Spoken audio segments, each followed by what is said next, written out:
అది కూడా గమనించాలా. మొదట 6 న్యాయాధిపతులు వచ్చినారు. ప్రతిసారి ఇశ్రాయేలు జనం దాసులైపోతా ఉన్నారు. ఆఖరిగా దేవుడు మనోవా కుమారుడైన సంసోనును న్యాయాధిపతిగా చేసినాడు. సంసోను ఎందుకు న్యాయాధిపతి అయినాడంటే 1000 ఏండ్ల తర్వాత యాకోబు చెప్పిన ప్రవచనం ఆడ నెరవేరేదాని కోసం. సో ఎన్ని సంవత్సరాలైనను ఈ బైబిల్లో రాయబడిన మాట ఒక్కటి కూడా కింద పడదు. ఇది తప్పగా నెరవేరే పుస్తకం. దేవుడు మిమ్మల్ని ఆశీర్వదించే ఆశీర్వాదం ఈ పరిశుద్ధ గ్రంథంలో ఉండాలి. మీరు డైలీ దీన్ని వెతుకోవాలా, దీన్ని చదువువాలా, దీంట్లో ఉండేది నమ్మవాలా, ఆశీర్వాదం పొందుకోవాలా. ఈ ఆశీర్వాదం అనేది, బైబిల్ నుండి వచ్చే ఆశీర్వాదం అనేది ఎన్ని సంవత్సరాలు మీ పిల్లలకు మిమ్మల్ని వెంబడించి వచ్చే ఆశీర్వాదం ఇది. మీరు సంపాదించి పెట్టేది ఎంత ఉండాలి? మీకు సాలటం లేదు, మీ పిల్లలకి ఆడ మీరు పెట్టి ఉండాలి. కాబట్టి ఈ ఆశీర్వాదం మీ పిల్లలకు రావాలంటే ఈ పరిశుద్ధ గ్రంథమును మీరు నమ్మవాలను. హల్లెలూయా. రెండోదిగా 5వ వాక్యం చదవండి. 13 న్యాయస్థాపకులు న్యాయాధిపతి 13:5. నీవు గర్భవతివై కుమారునికి అందువు, అతని తల మీద మంగళ కత్తి వేయకూడదు. ఆ బిడ్డ గర్భమున పుట్టినది మొదలుకొని దేవునికి నాజీరు చేయబడిన వాడై ఫిలిస్తీన్ల చేతిలో నుండి ఇశ్రాయేలీయులను రక్షింప మొదలుపెట్టునని ఆమెతో అనగా, ఫిలిస్తీన్ల చేతిలో 40 సంవత్సరం దాసులై ఉన్నారు. అప్పుడు వాళ్ళని రక్షించుటకు వేరే రక్షకుడు లేదు. సంసోనును దేవుడు అభిషేకించింది. గమనించాలా, సంసోనును ఆయన జననములనే దేవుడు అభిషేకించినాడు. అట్లనే యేసుక్రీస్తును ఆయన జననముల ప్రవచనం చెప్పి ఆయన బాప్తిసం తీసుకున్నప్పుడు దేవుడు పరిశుద్ధాత్మతో ఆయనను అభిషేకించినాడు. ఇద్దరుకు అభిషేకం ఉండింది. సంసోనుకి ఇచ్చిన అభిషేకం ఇశ్రాయేల్ జనమును రక్షించాలని, ఫిలిస్తీయుల చేతిలోండి 40 సంవత్సరం దాసులై ఉన్నారు. కానీ యేసు ప్రభుకి ఇచ్చిన అభిషేకం అనేది ఇశ్రాయేల్ జనమును మాత్రం కాదు, సర్వలోకమును రక్షించట కోసం. అందుకని యేసుక్రీస్తు సువార్త ఈనాడు సర్వలోకం ప్రకటింపబడతా ఉండాలి. ఈ భూమిలో ఉన్న 4లో 3 భాగ జనం, ఈ భూమిలో ఉన్న 4లో 3 భాగ జనం, ఇంకొకసారి ఈ భూమిలో ఉన్న 4 భాగములో 3 భాగ జనం ఈ బైబిల్ను నమ్మి ఉండారు, యేసు ప్రభును నమ్మి ఉండారు. యేసు ప్రభు నమ్మిన వాళ్ళే భూలోకంలో ఎక్కువగా ఉండారు. జ్ఞానిలు, బుద్ధిమంతులు, ధనవంతులు, కోటేశ్వరులు, సైంటిస్టులు, ఇన్వెన్షన్ చేసేవాళ్ళు, చాలా బుద్ధిమంతులందరూ, చాలా ఇంటెలెక్చువల్ పీపుల్ అందరూ నమ్మేదంతా ఈ ప్రభు అయిన యేసుక్రీస్తునే. బీదోలు, పేదోలు కూడా ఎక్కువగా నమ్మేది యేసుక్రీస్తునే. ఎందుకంటే ఈయన అందరికి దేవుడు, అందరికి రక్షకుడు. యాకోబు అన్నాడు, నా రక్షకుని ఏమన్నారు, నా రక్షణ కోసం కనిపెట్టుకొని ఉన్నాను అన్నాడు. ఆయన యాకోబు తన రక్షణ కోసం కనిపెట్టుకొని అన్నాడు. యాకోబు చెప్పిన రక్షణ యాకోబుకు మాత్రం కాదు, నేడు నీకు నాకు కూడా రక్షణ కోసం యాకోబు కనిపెట్టుకొని ఉన్నాడు. కాబట్టి నేడు అనేకులు రక్షణ పొంది ఉన్నారు. ఈనాడు రక్షణ పొందిన వాళ్ళు చేయి పైకెత్తి ఒక హల్లెలూయా చెప్పండి. ఎవరైనా రక్షణ పొందలేదంటే ఈ రోజే యేసు ప్రభుని మీ సొంత దేవుడుగా, రక్షకుడుగా నమ్మి రక్షణ పొందండి. మీరు రక్షణ పొందవాలని ఇప్పుడుకు సుమారు 2,500 సంవత్సరం కిందట యాకోబు దర్శనములు మనలందరిని చూసినాడు. యాకోబు సంసోను మూలముగా వచ్చే దేవుణ్ణి మాత్రం కాదు, సంసోను సేవలు వచ్చేది మాత్రం కాదు, యేసు ప్రభుని మనమందరూ రక్షకుడుగా అంగీకరించాలని యాకోబు అప్పుడే దర్శనం చూసినాడు. కాబట్టి ఈనాడు ఎవరు రక్షణ పొందలేదో మీరు ఈ రోజే రక్షణ పొందాలా, యేసు ప్రభుని నమ్మాలా.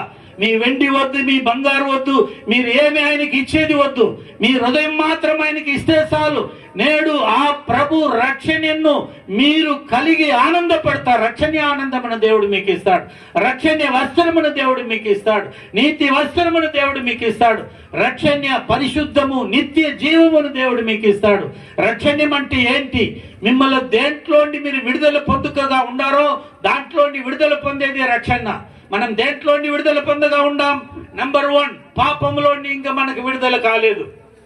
నెంబర్ 2 పాపములోండి వచ్చిన శాపములోండి మనకు విడుదల కాలేదు. నెంబర్ 3 శాపములోండి 2 కార్యం జరిగింది మనుషులకు. ఒకటి దరిద్రం, ఇంకొకటి రోగం. ఈ 2 కార్యములో భూలోకములో ఉండే వాళ్ళందరూ రోగములో, వ్యాధిలో, దరిద్రములో చచ్చిపోతా ఉన్నారు. లాస్ట్గా ఈ రోగం మూలముగా మనుషుడికి మరణం వచ్చింది. కాబట్టి మనుషులందరూ ఎందుకు చచ్చిపోతున్నారు? అనాది కాలంలో ఆది కాలంలో దేవుడు ఆదామును సృష్టించినప్పుడు మనుషుడు చనిపోవటం కోసం ఆయన సృష్టించలేదు. దానికి బదులుగా మనమందరూ ఎల్లప్పుడూ మరణం లేక జీవించాలని చనిపోయినాడు. కానీ పాపము వల్ల జీతము మనకు మరణమును కలిగజేసింది. ఈనాడు మనలను పాపములుండి మాత్రం కాదు, దేవుడు మరణములోండి కూడా మనలను తప్పించుటకు దేవుడే ఉన్నాడు. యేసు ప్రభు ఒక్కడే ఈ భూలోకంలో పుట్టిన ప్రతి ఒక్కరు చచ్చిపోయినారు. కానీ యేసు ప్రభు మాత్రమే మూడో రోజు సమాధిలోంటి జీవం కలవాడై పునరుద్ధానుడై లేచి వచ్చినాడు. అందరూ సమాధిలో ముయ్యబడి ఉన్నది. కానీ ఈనాడు యేసుక్రీస్తుని సమాధి మాత్రమే తెరవబడి ఉన్నది. ఎందుకనక ఆయన అక్కడ లేదు. ఆయన చచ్చిపోయిన వాడు కాదు. ఆయన చెప్పినాడు తన మాటలో, నేను చనిపోయినను ఆయనను సదాకాలం జీవించే దేవుడై ఉన్నాడు అన్నాడు. ఈనాడు కూడా ఆయన జీవించే దేవుడై ఉన్నాడు. ఎందుకు జీవించే దేవుడై ఉన్నాడు? నిన్ను నన్ను రక్షించుకున్నట్టు కోసం. మన పాపములోండి, శాపములోండి, రోగములోండి, దరిద్రములోండి, మరణములోండి, మరణం తర్వాత పాపముతో మీరు చనిపోతే నిత్య నరకం పోతారని బైబిల్ చెప్తుండది. ఆ నరకం అగ్ని గుండముతో మండుతా ఉండదని బైబిల్ చెప్తుండది. అటువంటి నిత్యమైన నరకమైన మీరు పోయి చేరకూడదని మిమ్మల్ని రక్షించుటకే యేసు ప్రభు ఈ భూమికి వచ్చినాడు. హల్లెలూయా. ఇప్పుడు సంసోను నాశ్రేయుడుగా పెరిగినాడు, అవునా? యవ్వన ప్రాయం దాకా, యవ్వన ప్రాయం అయ్యే దాకా వాడు తిమ్మనాథ్కి పోయినాడు. తిమ్మనాథ్కి పోయి ఆడు ఒక అమ్మాయిని చూసినాడు. అమ్మాయి చూసే లోపల పిచ్చి పెట్టిపోయింది. ఇంటికి వచ్చినాడు. అమ్మా, నాయన మనోవా, నేను తిమ్మనాథ్కి పోయినా. ఒరే నాయన, ఎందుకురా పోయినావు? నువ్వు ఏంటి నాశనీయుడు కదా, నువ్వు అపవిత్రమైన మనుషులతో కలచకూడదు కదా, నువ్వు అపవిత్రమైన తినకూడదు, త్రాక్కుపోతూ కూడా కదా. లేదమ్మా, నేను ఆడ పోయినా నాకు ఆ పిల్లనే కావాలా పెళ్లికి అంటాడు. ఎంత చెప్పినాను తల్లిదండ్రులు, ఎంత చెప్పినా నీ నాశీరుడుగా ఉన్నావు, నువ్వు అట్ట పెళ్లి చేసుకునేదానికి లేదన్నాడు. ఆయన మాట వినలేడు. ఇది ఒక అమ్మాయితో విడిచలేదు, మళ్ళా 2 అమ్మాయిలతో పోయినాడు కదా. అంతా 3 అమ్మాయిలు. ఒక అమ్మాయి పాపి వేసి దగ్గరనే పోయింది. ఒక అమ్మాయిని పెళ్లి చేసుకోవాలని పెళ్లి చేసుకోకపోయింది. ఇంకొక అమ్మాయిని పెళ్లి చేసుకున్నాడు, అదే పట్టించింది. ఇప్పుడు మీరందరూ దాన్ని తప్పని చెప్తున్నారు. నేను తప్పు లేదని చెప్పటంలే, కానీ ఏముండదని గమనించండి. వాడు నాసరి విరదములో ఉండేవాడు. వాడు పెళ్ళి చేసుకోకూడదు, ఆడోళ్ళను ముఖం పైకెత్తి చూడకూడదు. అటువంటి వాడు తన గోత్రములో, తన జాతిలో, కులములో ఉన్న ఒకరినైనా పెళ్లి చేసుకుని ఉంటే పర్వాలేదు. అంతకు బదులుగా తిమ్నాతలు ఉన్న అన్య స్త్రీను, ఫిలిస్తీ స్త్రీని పోయి పెళ్లి చేసేదానికి పోయినాడు. తల్లిదండ్రులు ఎంతసేపు నన్ను మాట వినటం లేదు. తప్పు చేసినాడని మనమందరం ప్రసంగం చేస్తున్నాం. ఆయన సంసోను యేసుక్రీస్తుకు పోలికగా ఉన్నాడు. యేసు ప్రభు ఈ భూమిలో పుట్టినప్పుడు అన్యులను పోయినా రక్షించుకోవాలా. ఆయన యూద గోత్రములు పుట్టినాడు. ఆయన యూదుల్లో వచ్చినాడు, సొంత స్వకీల్లో వచ్చినాడు. సొంత జనం ఆయనను అంగీకరించలే, త్రోసేసినారు. కాబట్టి ఆయన ఎక్కడ పోవాలా? అన్యుల దగ్గర పోవాలా. అది సంసోను జీవితంలో జరగకపోతే యేసు ప్రభు జీవితంలో జరగలేదు. అది జరగగా పోయి ఉంటే నీవు నేను నేడు, చెప్పండి గట్టిగా, రక్షింపబడలేకపోతున్నాం. అది ప్రవచనం. కానీ సంసోను తప్పై పడిపోయింది. అది పాత నిబంధన. పాత నిబంధనలో ఒకరు కూడా జయించలేదు. యోసేపు ఒకడు తప్ప బైబిల్లో ఉన్న ప్రతి పరిస్థితులు ఏదో ఒక దాంట్లో ఫెయిల్ అయింది. యోసేపు ఒకటి మాత్రం ఇంకా కనిపెట్టేదాన్ని కావటం లేదు. కానీ యోసేపు కూడా తప్పు అంటారు కదా కొద్ది మనుషులు. ఎందుకనక తనకు దేవుడు చెప్పిన రహస్యమని ఎవరికి చెప్పేసాడు? అన్న తమ్ములకు, అమ్మ నాయనకి చెప్పేసినాడు. కానీ అదేం గొప్ప తప్పు కాదు, అది కూడా తప్పని కొద్ది మనుషులు చెప్తున్నారు. అది ఎట్టనప్పని. కానీ సంసోను ఎందుకు అన్యస్త్రీ దగ్గర పోయినాడంటే యేసుక్రీస్తు తన సొంత జనంలో వచ్చినాడు, సొంత జనం ఆయనను త్రోసేసినారు. కాబట్టి ఇశ్రాయేల్ అనే దేశము పాత నిబంధనలో స్త్రీకి పోలికగా చెప్పబడి ఉండాలి. సంసోను మూడు స్త్రీల మూలముగా మోసం పోయినాడు. పాత నిబంధన అది, కొత్త నిబంధన వేరే. అది అల్పమైన సంసోను అభిషేకం ఉన్నను శరీర సంబంధమైన విషయంలో జయించలేకపోయినాడు. కానీ అదే అభిషేకం పొందిన యేసు గమనించాల, అందరికీ తల్లి ఉన్నారు, తండ్రి ఉన్నారు. కానీ యేసు ప్రభుకు ఎవరు మాత్రం ఉన్నారు? తల్లి మాత్రం ఉన్నారు, తండ్రి లేదు. ఎంతమందికి అర్థమైంది నేను చెప్తున్నది? అంతకు ముందు ఇది కూడా కొద్ది గమనించండి. ఆదాం పుట్టినాడు, ఆదాముకు అమ్మ లేదు, నాయన లేదు. అవునా కాదా? ఏం కొత్తగా చూస్తున్నారు? తర్వాత అవ్వ పుట్టింది, అవ్వకు నాయన ఉన్నాడు, అమ్మ లేదు. అవునా తప్ప? కరెక్టా? పాస్టర్ గారిలే చెప్పాలి. అవ్వకు నాయన ఉన్నాడు, అమ్మ లేదు. అవునా లేదా? ఆదాం అవ్వకు నాయననా భర్తనా? ఇప్పుడే కన్ఫ్యూషన్ వచ్చింది. ఇంతకాలం మొదట ఆయన నాయన, తర్వాతనే దేవుడు భర్తగా చేసినాడు. ఇప్పుడు తర్వాత కాయినాబేల్ పుట్టినారు. కాయినాబేల్ పుట్టినప్పుడు ఆదాం అవ్వలో ఉన్న దేవుని మహిమను పోగొట్టుకున్నారు పాపం చేసి. కాబట్టి అమ్మనైనా ఉన్నారు కాయినాబేలుకు, మనందరికి అమ్మనైనా ఉన్నారు కదా. కాయినాబేలుకు అందరూ ఉన్నారు, కాయినాబేలుకు అమ్మనైనా ఉన్నారు. కానీ దేవుని మహిమ లేకపోయింది. ఇప్పుడు దీంట్లో ఒకటి మిస్ అయి ఉండాలి, రాదా? రెండు మిస్ అయి ఉండాలి. ఎవరైనా కనుక్కుంటారా? ఒకటి చెప్పాలా? ఒక అల్లెలు వెనకాల ఉండే చెప్పండి. నిద్రపోయినారు, గట్టిగా చెప్పండి. నా తెలుగు అర్థమవుతున్నది లేదా? బ్రోకన్ తెలుగు, ఎందుకంటే నా హార్ట్ బ్రోకన్ ఉండదు. మీరు దేవుడిని నమ్ముకోవాలని చక్కగా తెలుగు మాట్లాడాలని ఆశపడుతున్నా, కానీ ఎడ రావటం లేదు. ఏం చేయాలి? హల్లెలూయా. దేవుడు గమనించండి,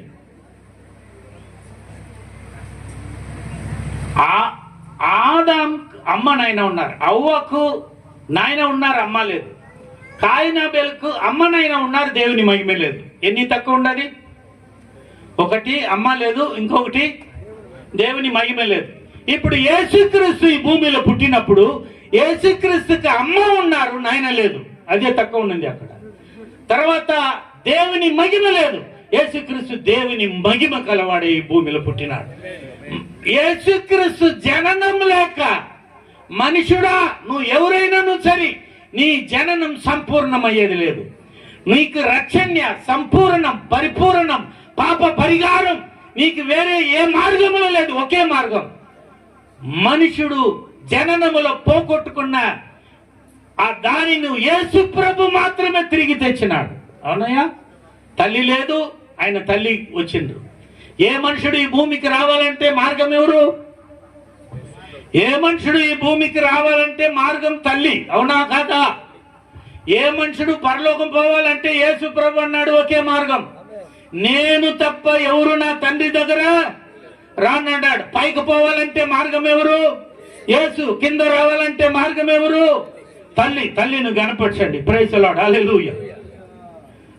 యేసు ప్రభు పుట్టినప్పుడు మన జననములో ఉన్న కొరతను ఆయన నివృత్తి చేసినాడు. ఎవరు? శాంసన్ 3 స్త్రీలతో మోసపోయినాడు. అవునా? పాత నిబంధన ఇంకా సంపూర్ణం రాలేదు కాబట్టి అపూర్ణమా ఏమంటారు? అసంపూర్ణం ఉన్నది కాబట్టి సంపూర్ణం అక్కడ లేదు. అందుకని వాడు తప్పిపోయినాడు, ఆడవులతో తప్పిపోయినాడు. ఇప్పుడు గమనించండి, యేసు ప్రభుని 3 స్త్రీలు అభిషేకించినాడు. ఒక హల్లెలూయా చెప్పాలా? ఇట్లా ఎక్కడన్నా ఉండదా బైబిల్లోని? ఈ రోజే డౌట్ వచ్చి ఉండదు. 3 స్త్రీలు యేసుని అభిషేకించినారు. అవునా? కానీ యేసు ప్రభును అభిషేకిస్తున్న స్త్రీలు కాలు ఒకరు వెలగల ఏమంటారు అత్తరుతో ఆమె అభిషేకించి తల ఎంట్రికలతో తుడిసింది. ఇంకొక ఆమె వెలగల అత్తరును పోసింది, ఇంకొక ఆయన తల మీద పోసింది. అప్పుడు ఎందుకు ఇంత వెలగలది, నువ్వు కింద పోస్తున్నావు, వేస్ట్ చేస్తున్నావు అన్నాడు మన సహోదరుడు యూదా ఇస్కారియతు. ఇది నా మరణము, నా మరణము భూస్థాపన విషయమై సంబంధపడింది అన్నాడు. 3 స్త్రీలు యేసు ప్రభుకు అభిషేకించినారు. ఏది సంసోన్ పోగొట్టుకున్నాడో స్త్రీల మూలముగా, దాని యేసు ప్రభు మూలముగా తిరిగి మనం పొందుకుంటున్నాం. యేసు ప్రభు ఈ స్త్రీల మూలముగా మనుష్య కులముగా ఏమంటారు, మనిషి జాతికి కృపను తెచ్చినాడు. ఒక హల్లెలూయా చెప్పి ఉండాలి. మీరు తల కింద చదివితే కూడా ఈ రెవల్యూషన్ మీకు దొరకదు. యేసు ప్రభు, శాంసోన్ 3 స్త్రీలతో పాడైపోయినాడు, కానీ యేసు ప్రభు 3 స్త్రీలతో మనుష్య జాతికే కృప తెచ్చినాడు. ఆమేన్, హల్లెలూయా. ఏది పాత నిబంధనలో ఫెయిల్ అయిందో దాని కొత్త నిబంధనలు యేసు నెరవేర్చినాడు. తర్వాత ఇంకొక సంగతి, సంసోన్ పెళ్లి చేసుకున్నాడా లేదా? ఎవరు ఆయనను అప్పగించింది? సొంత భార్య. రహస్యమును అమ్మేసినాడు. ఏం రహస్యమయ్యా చెప్పండి పాస్టర్ గారు? ఏ రహస్యం ఏంటి? నాసీరు రహస్యం ఏంటి? మంగళ వెంట్రుకలు, మంగళగత్తి పడకూడదు. మన సహోదరులకు కూడా తలలో ఏం పడకూడదు. కొత్త నిబంధన విశ్వాసులు తలకు ఏం వేసుకొని రావాలా? ఎందుకు? మీ ఏమంటారు స్త్రీలు, సంసోన్ దేని పోగొట్టుకున్నాడో దాని దేవుడు తిరిగి కొత్త నిబంధన సంఘముకి ఇచ్చినాడు. కొత్త నిబంధన సంఘములో ఉన్న స్త్రీలు తన తలను కప్పుకొని రావాలా, ఎంట్రికలను కత్తిరించకూడదు. ఎందుకనక అక్కడ సంసోన్ పోగొట్టుకున్నది ఇక్కడ యేసు ప్రభు తన సంఘము కోసం సంపాదించి ఇచ్చినాడు. హల్లెలూయా, హల్లెలూయా. ఇంకొకసారి చెప్పటలు కొట్టామని భయపడతా. నా ఫ్రెండ్స్ కింద దిగిపోతాను. నేను ముసలాడైపోయినా ఎట్టపోయినా నేను చింతలేదు. హల్లెలూయా. ఇంకొక సంగతి, శాంసన్ తప్పు అని చెప్తున్నాం. ఇంకా మీద నా పాస్టర్లారా దయచేసి తప్పని చెప్పగాకండి. ఆయన తప్పిపోయిందే మనల్ని రక్షించేదానికోసం. ఆయన పడిపోయిందే సంఘం రక్షణ పొందేదానికోసం. ఆయన పడిపోయిందే నిన్ను నన్ను తప్పించేదానికోసం. హల్లెలూయా.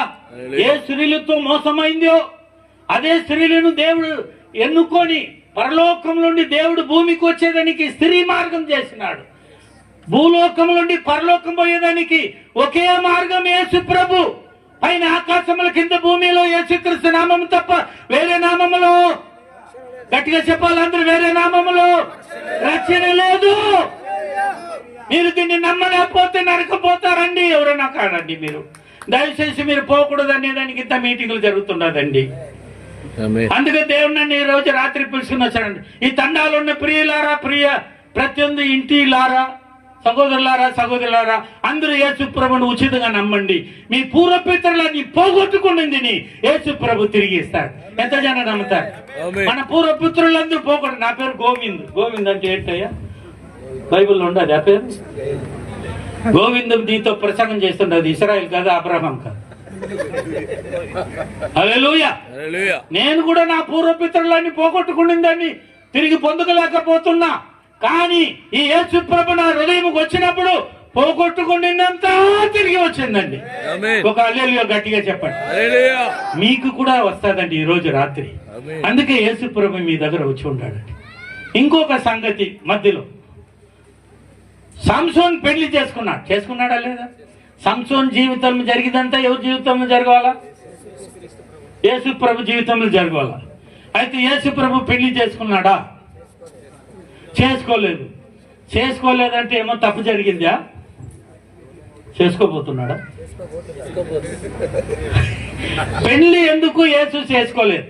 సంసోను పోలికగా ఉన్నది ప్రతి ఒక్కటి, ఇంకా చాలా ఉండదు చెప్పేదని. నేను అంత దూరం మిమ్మల్ని ఇక్కడ కూర్చోబెట్టాను, ఎండ వేడిలో ఉండారు అందరూ. సంసోను పెళ్లి చేసుకున్నాడు, యేసు ప్రభు పెళ్లి చేసుకోలేదు, చేసుకోబోతున్నాడు పరలోకంలో. చెప్పండి ఎక్కడ? మరి మీకు ఒక రహస్యం ఈరోజు చెప్పబోతున్నా. పరలోకంలో పెళ్లి ఈ భూలోకంలో అంత పెళ్లి కాదు అది. అందరూ చాలా ఆశతో ఎవరో చెప్తున్నారు, నువ్వు 10 మనుషులు చంపినావంటే 14, 17 అంత భార్యలు స్వర్గములు ఇస్తారని. ఏమైనా పిచ్చుకోకనా ఇది?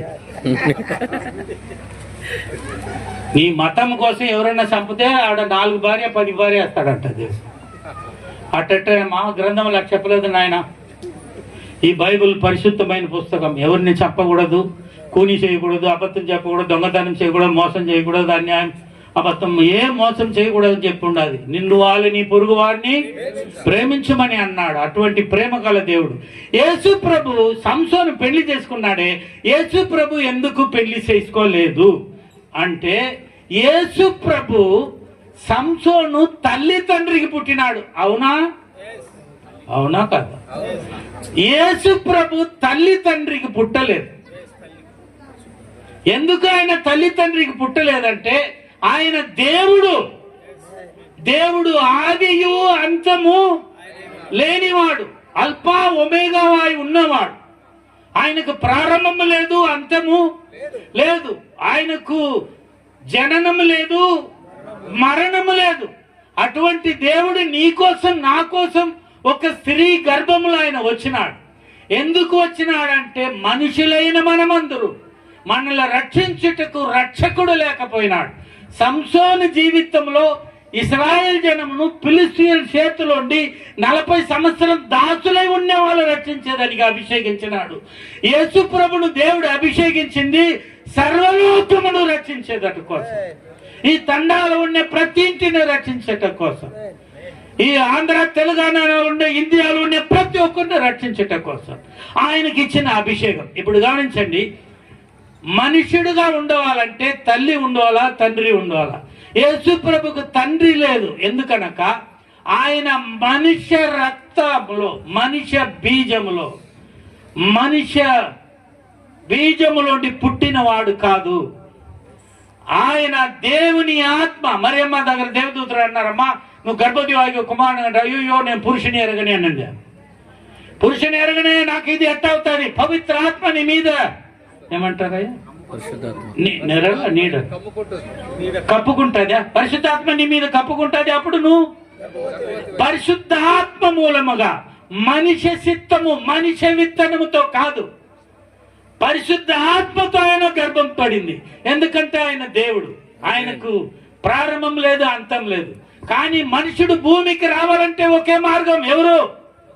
తల్లి. కాబట్టి ఒక తల్లిని ఎన్నుకొని వచ్చినాడు. అది కూడా పురుషుని ఎరగని కన్య స్త్రీ. గమనించాల, స్త్రీలకు 3 జంప్ ఉండాలి, 3 ఏమంటారు, 3 స్టేజ్ ఉండాలి. కన్యత్వం, తాయత్వం, స్త్రీయత్వం. తెలుగునా నేను మాట్లాడింది?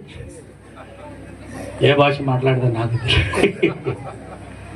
కన్యత్వం, తాయత్వం, స్త్రీయత్వం, తల్లియత్వం. ఏమన్నా చెప్పండి. ఒక స్త్రీ కన్యత్వం అవుతుంది. తన కన్యత్వమును మొదట రాసి తన భర్తకు రక్తం కాచి కన్యత్వమును పోగొట్టుకుంటుంది. ఒకసారి కన్యత్వం పోతే అది తిరిగి రాదు.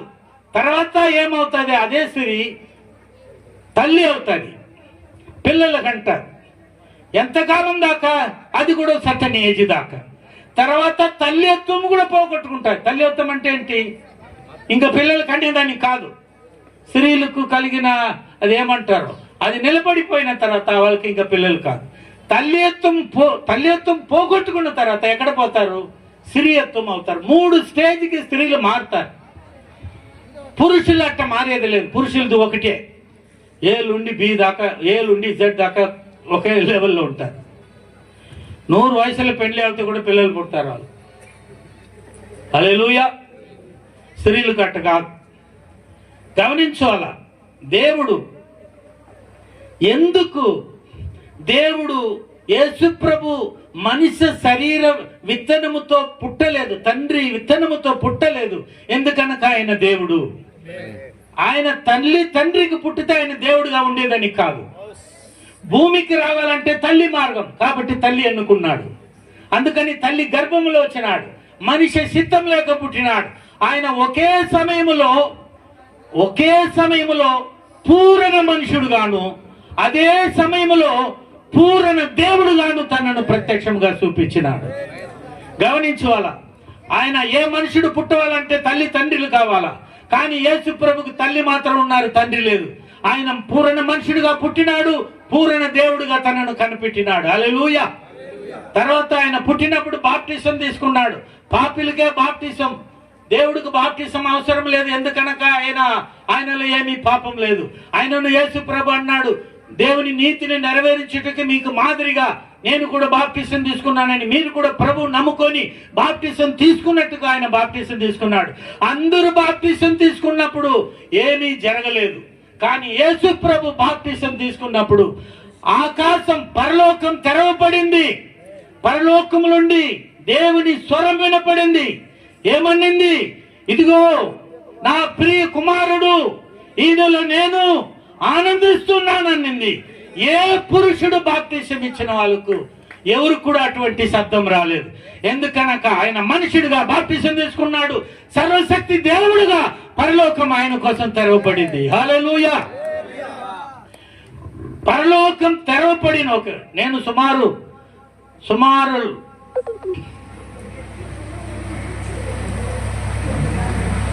10 లక్షల జనముకు పైన బాప్టిజం ఇచ్చిన. ఎవరు కూడా ఆకాశం తెరవబడి ఈ వాణి వచ్చింది నేను చూడనే లేదు. పాస్టర్ గారు ఇక్కడ ఉన్నారు, ఎవరికైనా వచ్చిందా ఆకాశం తెరవబడి? లేదు. యేసు ప్రభుకు మాత్రమే. ఎందుకంటే ఆయన పూరణ పురుషుడు, పూరణ దేవుడు. అదే సమయంలో యేసు ప్రభు ఒకసారి పోతున్నప్పుడు అత్తి మరమా, ఏం మరం అది? అంజురపు మరమా. అంజురపు చెట్టును చూసి ఆకులు ఉండాలి, పండు ఉండాలి అని వెతుకొని పోయినప్పుడు అక్కడ ఆకులు ఉండింది, పండు లేదని శపించినాడు. 3వ రోజు తిరిగి వచ్చినప్పుడు శిష్యులు అన్నారు, ప్రభా మీరు శపించిన చెట్టు వేరుతో ఎండిపోయింది అన్నారు. ఆయన మనుషుడు కాబట్టి ఆకులు ఉంది, ఆయన దేవుడు కాబట్టి ఫలమే లేని చెట్టును శపించినాడు, వేరుతో ఎండిపోయింది, పైన మాత్రం కాదు. ఆయన ఒకే సమయంలో దేవుడుగా కనపడిండు, అదే సమయంలో మనుషుడుగా కనపడిండు. ఆయన ధోనిలో పడవలో పోయినప్పుడు నిద్రపోతా ఉన్నాడు. నిద్రపోతున్నప్పుడు చాలా గొప్ప తుఫాను వచ్చి సముద్రంలో నా పడవ పడిపోయేటట్టు పరిస్థితి, అలల్లో వచ్చి పడిపోయేటట్టు శిష్యులందరూ అయ్యో ప్రభా మేము చచ్చిపోతున్నామని. ప్రభు లేచి వెంటనే చెప్పినాడు, అలలను సముద్రంను చూసి గద్దించినాడు. అది ఆగిపోయింది, నిలబడిపోయింది ఆ మాటకు.